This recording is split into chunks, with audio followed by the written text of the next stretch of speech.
Yemi architects first went to this building and had a look at what was a really powerful operation that was going on there, and the work that was being done in the community and the work that was being done in what was really a deprived area was really impressive. But when we looked at the building, we could see something that was really deprived, was in a really sort of difficult stage of its life. It was repurposed from an old pub building. It was on multiple levels. It wasn't designed for this use. And ultimately, it didn't reflect the aspirations that the organisations have for the people that used it, but even wider than the people that used it, it was the wider community. The entrance into the building has been really carefully designed, and all too often the entrance into mosques is just somewhere to take your shoes off and then go into a prayer hall.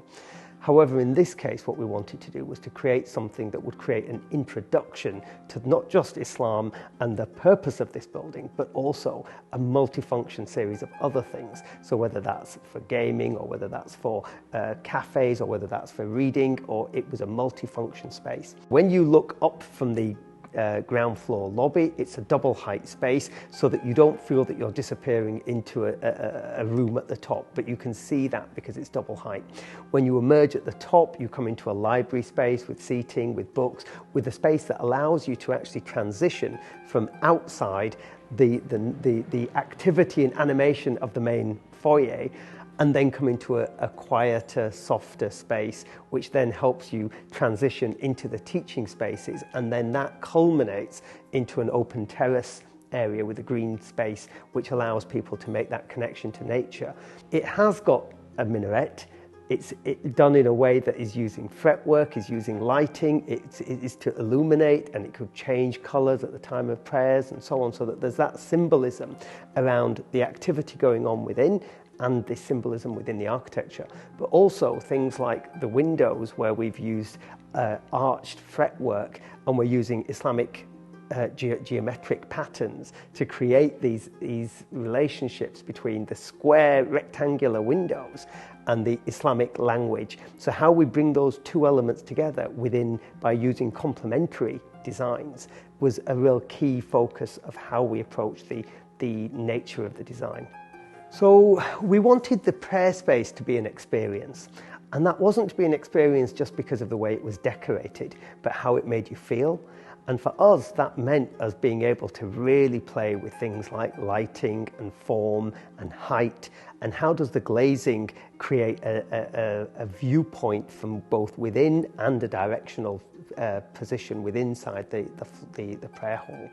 So for us, in coming to the design, we were looking at really the direction of the Qibla, how that forms part of the design, how the lighting reinforces that, how the mood lighting creates an ambience that allows people to want to spend time there, feel calm and spiritual in that space, and can feel in a way that they can get close to God in their environment, whether it's busy or whether they're in there by themselves. The activity space is a key part of the building, which is designed to try and bring together people who are not necessarily using the building as a mosque, but use it as a community building, and really for this building to become the centre of the community. And to that end, having a facility that can be used for a range of different functions was a really key part of what we wanted to achieve. Having something where you could have events with catering, and where there could be things from fitness classes and so on and so forth being held in there within the overall building of being a religious building was a really key part of what we wanted to achieve.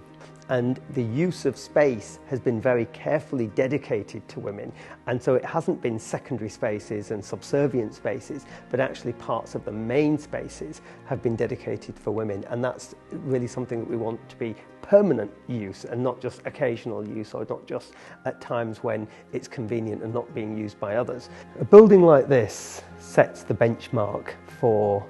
religious buildings. And when it's located in a place that is challenging, that has got deprivation, that does have issues around child poverty, child obesity and so on, then the aspiration set out in this building is something that is really powerful. And that's one of the reasons that we got involved, and one of the reasons why we ended up trying to make sure that we did something that was going to reflect the aspirations of not only the organisation itself, but lift the aspirations of the community that would experience things out in the wider community but don't necessarily experience that within the Islamic community. And for us, bringing that level of aspiration into their Islamic environment was a key consideration.